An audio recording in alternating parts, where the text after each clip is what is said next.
Bueno chicos, ¿cómo están? Soy la profesora Laura de Trabajo y Ciudadanía. Eh, bueno, un gusto en conocerlos. Eh, la imagen y el sonido tiene un poco de delay, así que bueno, espero que me puedan seguir. La idea de estos videos es poder acercarnos, la idea es estar más cerca, eh, poder explicarles y bueno, y que esto les sirva un poquito para aprender, sobre todo esta etapa de la materia que a mí me encanta darla, eh, porque bueno, tiene que ver con la vida misma. Vieron que esta materia es una materia que tiene que ver mucho con la vida y sobre todo con la vida laboral. Ustedes el año que viene van a empezar a trabajar, se van a insertar en el mundo laboral, con lo cual es muy importante que aprendan cuáles son sus derechos, cómo está conformada la legislación, lo básico de la legislación laboral argentina, porque ustedes en poco tiempo, y seguramente muchos de ustedes también, por lo que hablé con algunos, ya están insertos en el mundo laboral. Entonces, saber cómo funciona es muy importante, poder tomar distancia, poder ser crítico, poder analizar cuál es el mercado de trabajo, pero también es fundamental que ustedes como ciudadanas y ciudadanos eh, se puedan construir a partir del conocimiento también, hagan lo que hagan sobre los derechos que ustedes tienen como futuros o como actuales trabajadores y trabajadoras. Entonces, en ese sentido, eh, es que, bueno, les acerco este videito. El trabajo práctico número 6 empieza justamente con la introducción al derecho laboral.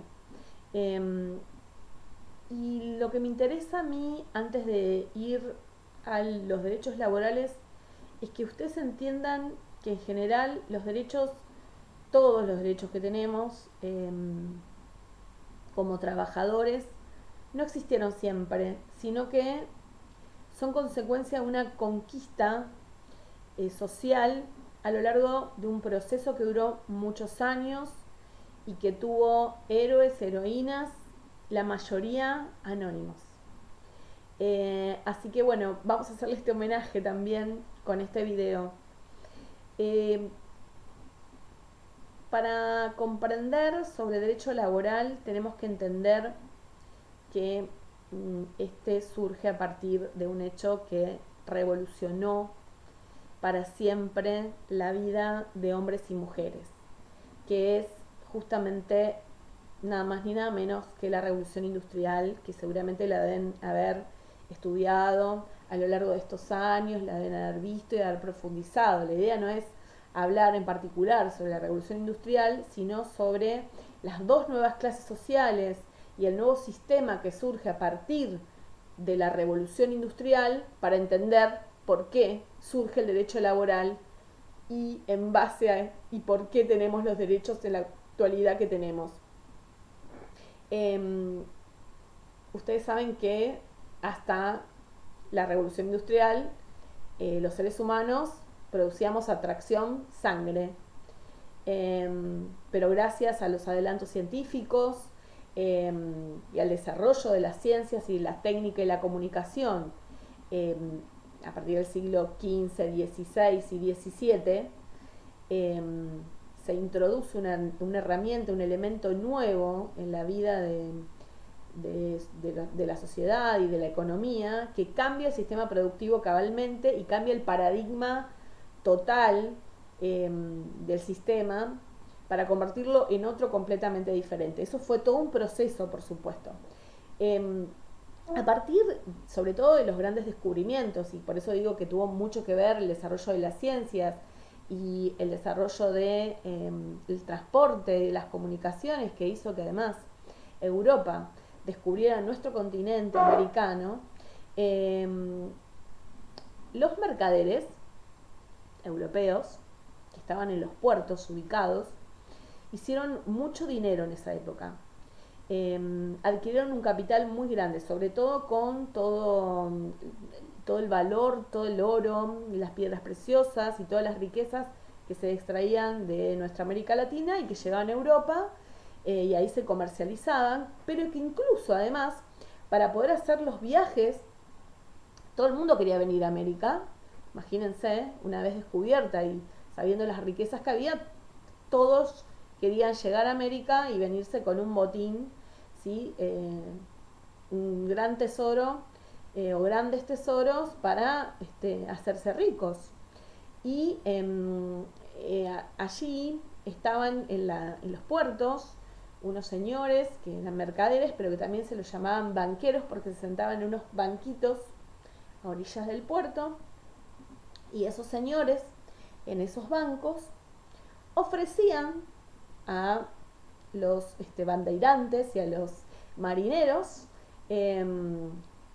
que querían empezar, ¿no? esa travesía a las Américas, dinero, pero a cambio debían los que volvían entregarle una buena porción de sus riquezas, y también no solo dinero, sino que también barcos se ofrecían para llegar a estos lugares. Los que más dinero se hicieron con todo esto eran justamente estos banqueros. Estos banqueros acumularon tanto capital que ya no se sentaban más en banquitos y comenzaron a abrir sucursales en diferentes lugares del mundo.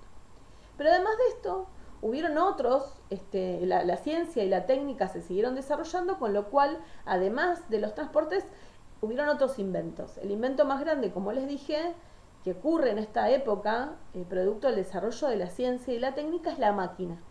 La máquina cambia absolutamente las formas productivas.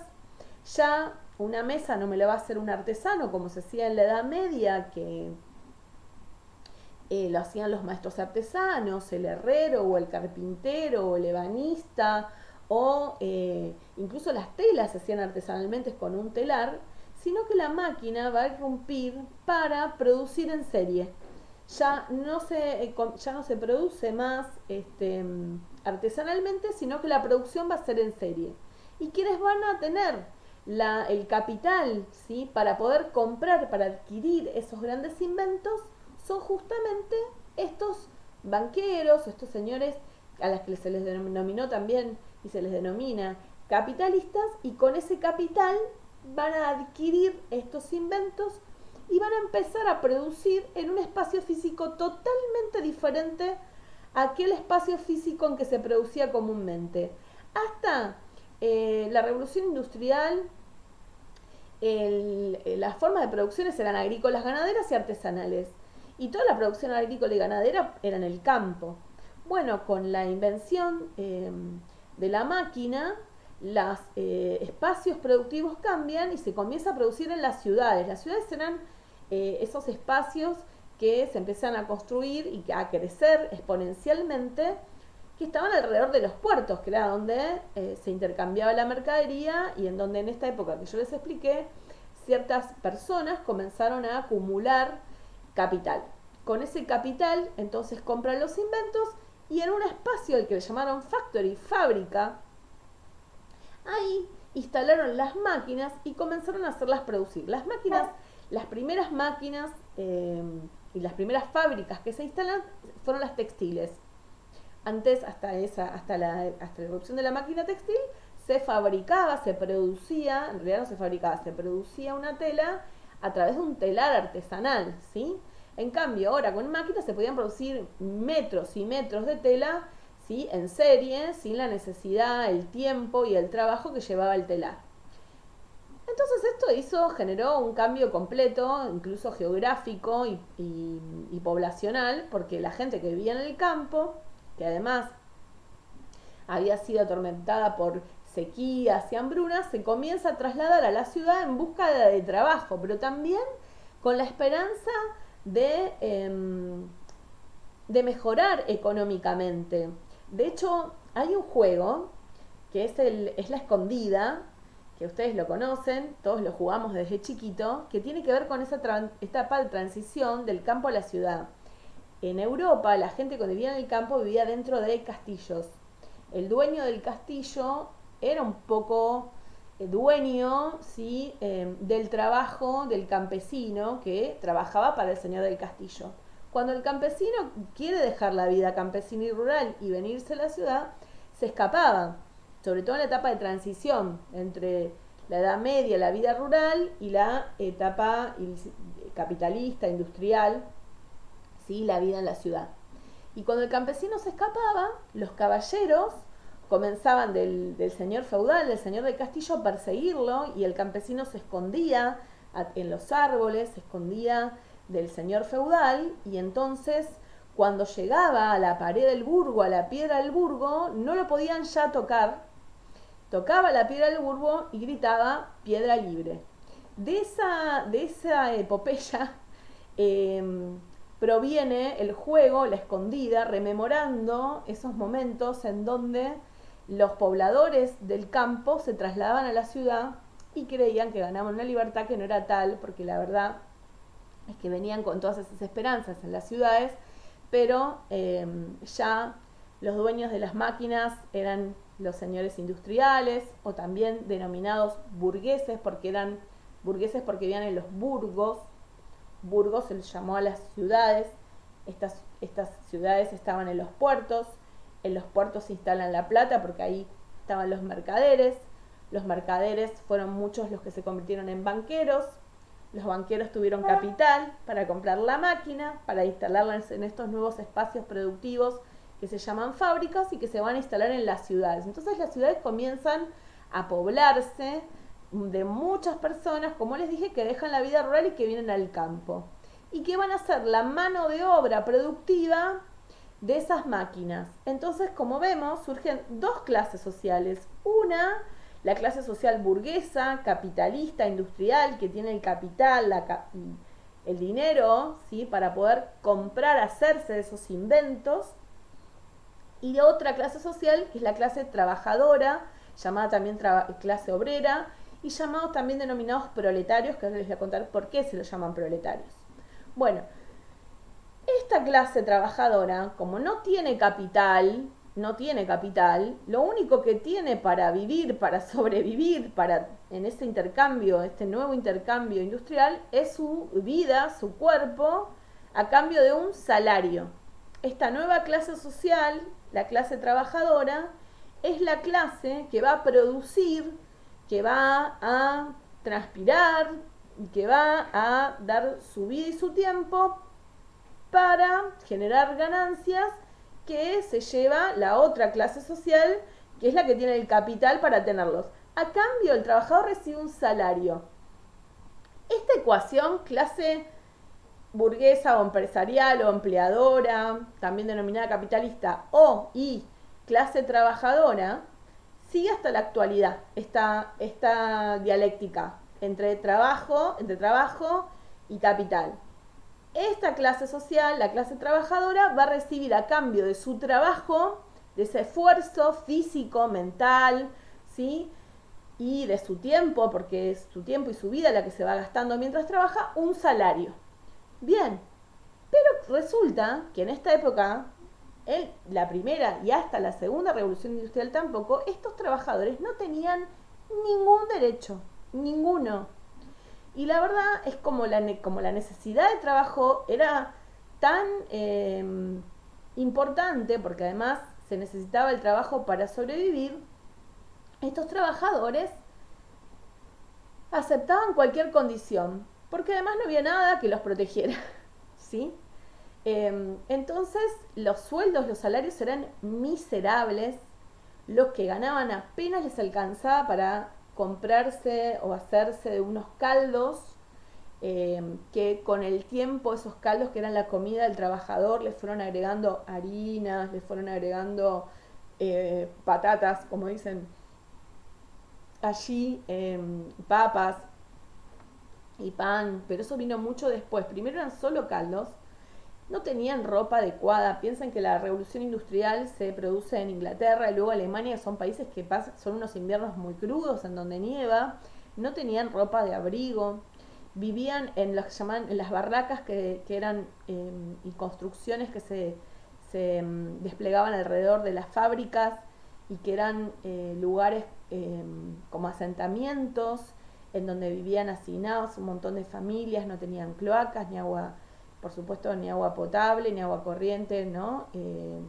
Y que además con esa mala alimentación que tenían, eh, eran caldo de cultivo para todo tipo de enfermedades. Además de pagarles sueldos miserables, trabajaban 16 horas por día y el promedio de vida de un trabajador inglés para la segunda revolución industrial, en donde la máquina se empieza a tecnificar aún más, era de 26 años. Significaba que vivían más o menos eso. ¿Pero por qué?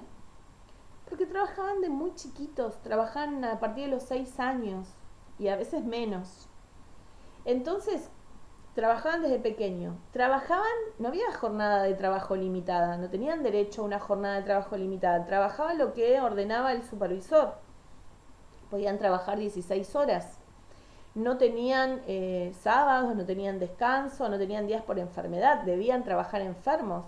Las mujeres no tenían licencia por maternidad, parían sus hijos en las fábricas y si otra mujer ayudaba y paraba el proceso productivo, era castigada a latigazos por el supervisor. Eso está documentado, esto no es una leyenda, sino es historia pura. Entonces, la verdad es que con esa alimentación, con la cantidad de horas que trabajaban desde pequeños, en los lugares en donde vivían, por supuesto que eran sujetos de todo tipo de enfermedades, Y sus vidas eran unas vidas realmente parias, miserables. El nivel de orfandad en esta época era muy alto. Los niños, como sus padres morían a los 26 años, quedaban huérfanos y iban a un orfanato. Hay un montón de cuentos, historias y libros de grandes escritores ingleses, por ejemplo, como Dickens, que se inspiran en esta etapa tan tremenda de la humanidad para relatar historias de niños solos, sumidos a los más grandes peligros y a las más tremendas injusticias. Estos niños vivían en orfanatos, los orfanatos eran unos lugares horribles, el celador los tenía ahí porque el Estado les daba dinero por cada niño huérfano, pero el niño huérfano debería ganarse su pan. No era que se lo daban. Entonces iban como un ejército a trabajar y bueno, y era muy común también los accidentes de trabajo, porque otra cosa que no les dije es que las fábricas en lugares muy inseguros. Las primeras máquinas industriales no eran como las de ahora, eran realmente inseguras, además de las largas horas de trabajo, porque por lo tanto estaban muy cansados, eran sobreexplotados, por ahí el trabajo que debían hacer 3 lo hacía 1, generaba accidentes de trabajo que terminaban en la muerte de los trabajadores y sobre todo los niños, a quienes por ser pequeños los sometían al trabajo en las máquinas tal vez más peligrosas, porque eran los que llegaban con sus manitos o en determinados espacios, y era muy común. Por ejemplo, hay una película, una película que les voy a dar el link, que da cuenta de eso, en Bélgica, y que muestra un accidente laboral en el medio de una fábrica. Una niña muy, muy chiquita, de 12 años, embarazada, porque además también eran abusados por supervisores, y la verdad no había una condición de infancia ni derechos del niño, por supuesto. Y esa niña tiene un accidente, se muere y es tirada a la calle, y un carro pasa y la levanta. Esas eran las condiciones de vida de los trabajadores, terribles. Con lo cual, perdido por perdido, y como si además ibas a reclamar que, no sé, un día por enfermedad, o que se te pague más porque no te alcanza, porque tus hijos se mueren de hambre, te despedían porque había una cola atrás para ocupar tu trabajo. Entonces encuentran que la forma, digamos, de poder luchar por los derechos mínimos, derechos básicos del ser humano, era organizarse y era unirse. Y así se empiezan en la clandestinidad a reunir en asociaciones de trabajadores, que después fueron los famosos sindicatos, ¿sí?, que surgen justamente para defender los derechos de los trabajadores, formados por los propios trabajadores. Y también la huelga como una herramienta de lucha, ¿sí?, porque la huelga, que es parar la producción, que era la única forma que tenían de presionar al patrón para que les dé algún derecho básico. Los primeros derechos por los que pelean es las 8 horas de jornada de trabajo Ellos levantaban la bandera de 8 horas de jornada de trabajo, 8 horas de recreación y 8 horas de descanso. Después el derecho al descanso, a los feriados y después a otras licencias que van sumando en cada lucha. Este proceso es un proceso muy largo, chicos, y que recién los trabajadores, el movimiento obrero en todo el mundo pueden conquistar los derechos recién entrado el siglo XX. Uno de los primeros derechos conquistados son las 8 horas de trabajo. Por ejemplo, piensen que el 1 de mayo se recuerda a los mártires de Chicago, que los mártires de Chicago fueron justamente trabajadores que estaban peleando por 8 horas de jornada de trabajo y mejores condiciones, hacen una huelga y en Chicago y bueno, y sus empleadores los acusan de, de crímenes que no cometieron, eso era muy común, los juzgan y los cuelgan. Por eso los mártires de Chicago, hay muchos mártires, no solo de los Chicago, pero fueron un emblema para recordar todos esos años de gesta y de lucha por conquistar mínimos derechos para equilibrar la desigualdad que hay en esta relación que vamos a empezar a después a estudiar cada uno de los derechos en particular en nuestro país, esta relación desigual que hay entre la clase burguesa, industrial y la clase trabajadora. El derecho laboral, yo cuando estudiaba en la universidad, yo soy abogada, siempre nos enseñaba que el derecho laboral surge para justamente es igualador, para tratar de igualar, ¿sí?, a estos dos, ¿sí?, empleado, trabajador y patrón, que no tienen una relación de iguales. Entonces lo que viene a tratar de hacer el derecho laboral es tratar de equilibrar. Y así surge el derecho laboral.